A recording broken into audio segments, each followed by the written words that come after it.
So, what loser do we have now? The Dark Lord. We just had Voldemort like a couple weeks ago. No, it's the other Dark Lord. Well, there's many villains who use the name Dark Lord. Alright, it's Sauron. Gotcha. Sauron. So, let's build a profile. What's his goal? To rule Middle-earth. Gotcha. So ambitious. Yeah, and he chooses to do so by forging these rings of power. Okay. A jeweler? Interesting skill. Yeah, he made them so he could control the wearers with his one ring. Wait, so this evil being made rings, gave them to people like party favors, and expected their subjugation? Well, I guess he assumed that after seeing how most women in the US feel about getting a ring. How does that lend itself to subjugation? Well, when a woman is given a ring, she expects a man to bend over to her will. What? Is that what you think happens? I just call it how I see it with you and Mom. Okay. Well, we're getting sidetracked here. Right, so short story is that he figured he could reverse the social norm and have the one giving rings be the ruler instead of the other way around.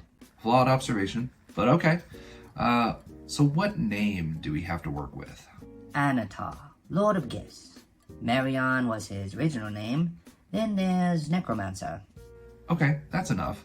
What about his plan? How do these rings help him rule Middle-earth? Well, the one ring had his soul imbued into it. Like a Horcrux? No, it's, Is this where J.K. Rowling got her idea for Horcruxes? probably. Gotcha. So, did it work? Well, yes and no. What do you mean? Well, the men were turned to servants of him. And the dwarves? Well, they were so stubborn they resisted the rings, but it enhanced their greed. Right. So how many rings did he make? 9 to men and 7 to dwarves. So 44% failure. Okay. That's worse than the actual chance DoorDash orders my delivery correctly.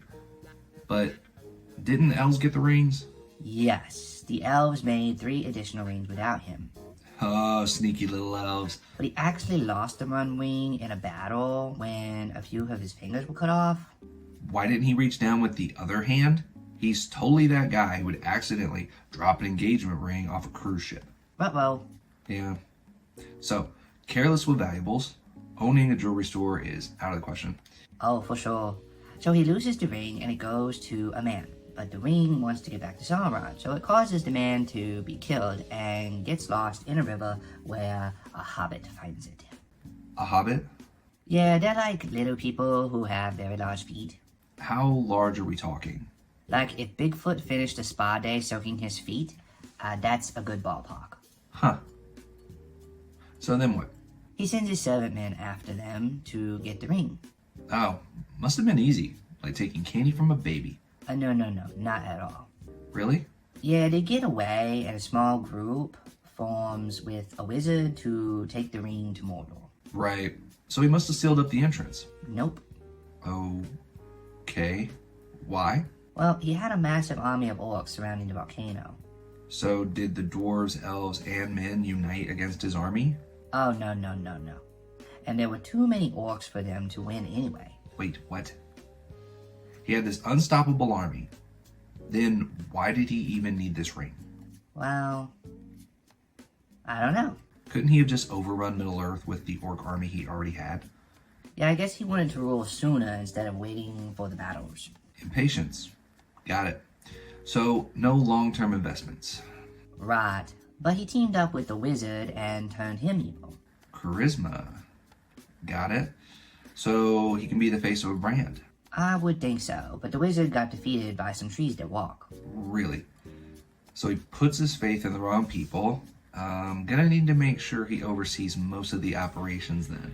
Yeah, then his forces were defeated by this undead army, and he was scared of the heir of Gondor, so he brought all his forces to the front gate. Wait, so all his orcs, who surrounded this one place the ring could be destroyed, left to kill a few hundred men. And a wizard, a dwarf, an elf. This guy is so easily distracted. We need a fast-paced job where he isn't sitting around twiddling his thumbs, or what's left of them after having his fingers cut off. Well, he probably thought his negotiator would have done better. Oh. So he's not big on public speaking. Okay. No politics then.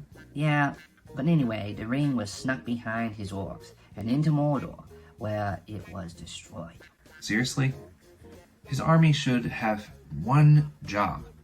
Block the one entrance to the volcano, and they couldn't even do that? Well, he felt no one would be able to actually destroy the ring. Why? He knew the fires of Mordor could do it. No, like mentally, he thought anyone who found it would only want it for power. Oh. So a lack of understanding people different than himself. Oh, he's not going to be a good therapist, so we'll scratch that off the list. Well, he wasn't wrong. What do you mean? Well, even Frodo didn't want to destroy the ring in the end. He wanted to keep it for himself. Then why did it get destroyed? He ended up fighting with Gollum over it, and Gollum fell into Mordor with the ring. Oh, gotcha. So maybe a therapist. Yeah, but he may end up trying to control his clients. Yeah, scratch that. Let's recap. He's impatient, easily distracted, bad planning, he wants global reach, he's obsessed with rings, and he can handle large-scale production. I got it.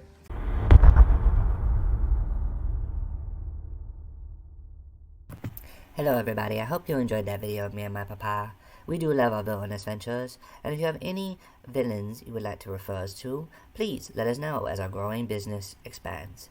Thank you so much, and hit like and subscribe if you enjoyed the content. Every subscription and like will help a little dachshund like me get more treats in my diet. Christ is King.